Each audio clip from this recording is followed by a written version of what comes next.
Assalamualaikum warahmatullahi wabarakatuh. Hai Sobat Safety, kembali lagi dengan kita di Talk About Safety.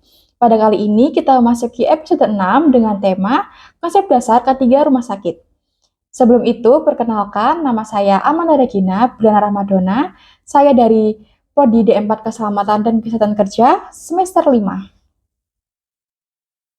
Pada konsep dasar K3 Rumah Sakit ini, kita akan membahas tentang definisi, fungsi K3 Rumah Sakit, tujuan K3 Rumah Sakit, sasaran K3 Rumah Sakit, ruang lingkup K3 Rumah Sakit, prinsip K3 Rumah Sakit, dasar hukum K3 Rumah Sakit, dan yang terakhir, permasalahan K3 di rumah sakit.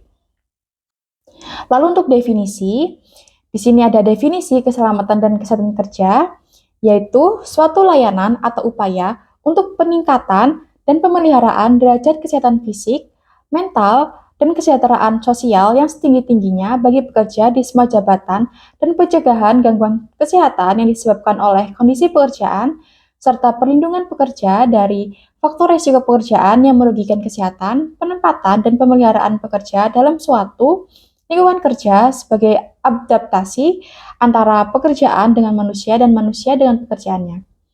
Lalu untuk definisi keselamatan dan kesehatan kerja di K3 rumah sakit, yaitu segala kegiatan untuk menjamin dan melindungi keselamatan dan kesehatan kerja bagi sumber daya manusia, rumah sakit, pasien, pendamping pasien, pengunjung, maupun lingkungan rumah sakit melalui upaya pencegahan kecelakaan kerja dan penyakit akibat kerja di rumah sakit.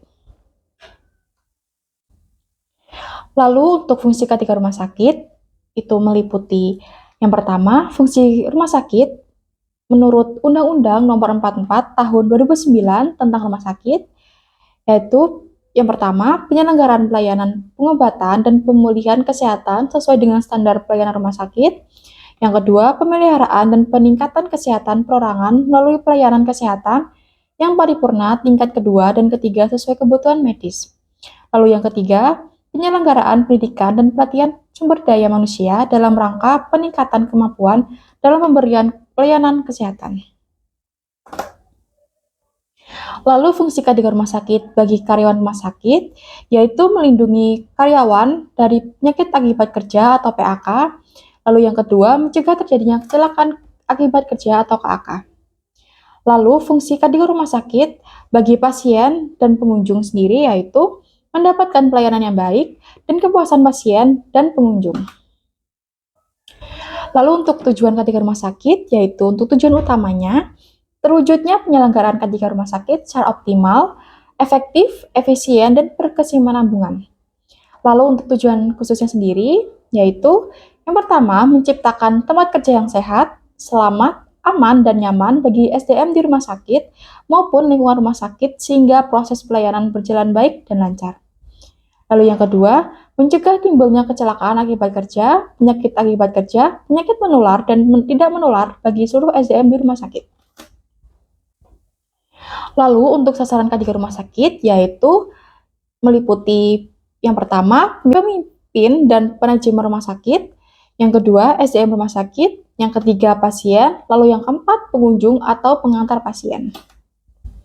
Untuk ruang lingkup K3 rumah sakit sendiri, yaitu pembentukan dan pengembangan sistem manajemen K3 rumah sakit, penerapan standar pelaksanaan K3 rumah sakit, lalu yang terakhir, penyelenggaraan pendidikan dan pelatihan.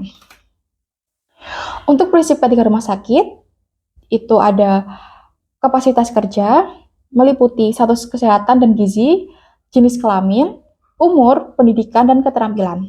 Lalu yang kedua, ada beban kerja, yaitu beban fisik dan juga beban mental.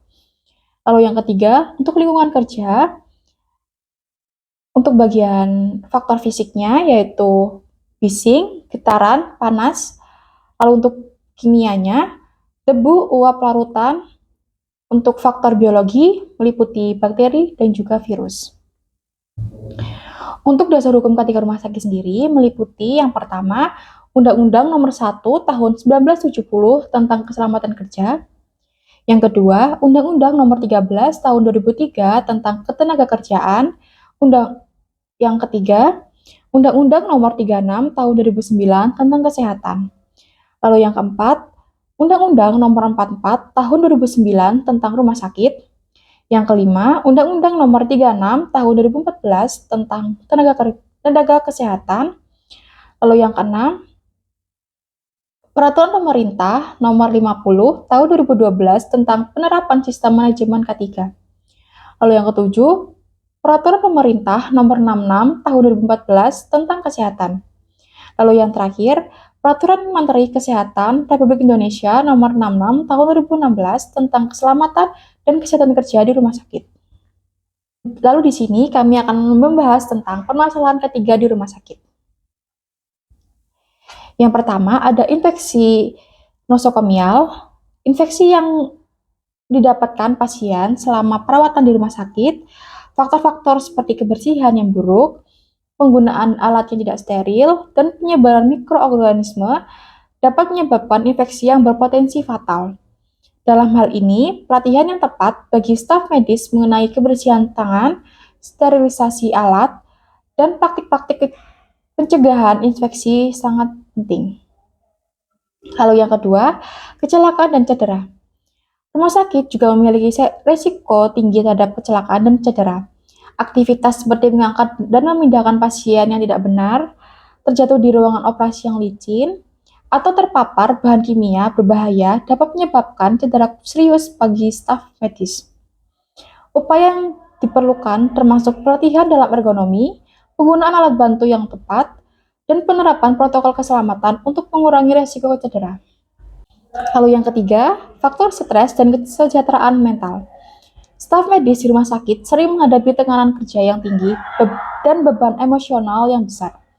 Jumlah pasien yang banyak, situasi darurat, dan kebutuhan untuk membuat keputusan cepat dapat menyebabkan stres yang berlebihan.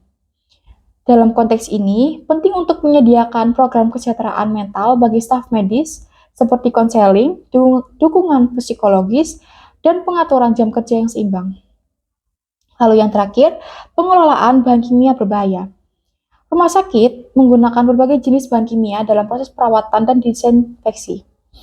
Pengolahan yang tidak tepat terhadap bahan kimia berbahaya dapat berdampak negatif pada staf medis dan lingkungan sekitar. Rumah sakit perlu menerapkan sistem pengolahan bahan kimia yang aman, termasuk penyimpanan yang benar, pelabelan yang jelas, dan pemakaian penanganan yang hati-hati. Selain itu, pelatihan mengenai penggunaan yang aman dan pemilihan alternatif bahan kimia yang lebih ramah lingkungan juga perlu dilakukan. Baik, sekian Talk About Safety pada episode 6 kali ini yang bertemakan konsep dasar K3 rumah sakit. Sampai jumpa di Talk About Safety pada episode selanjutnya.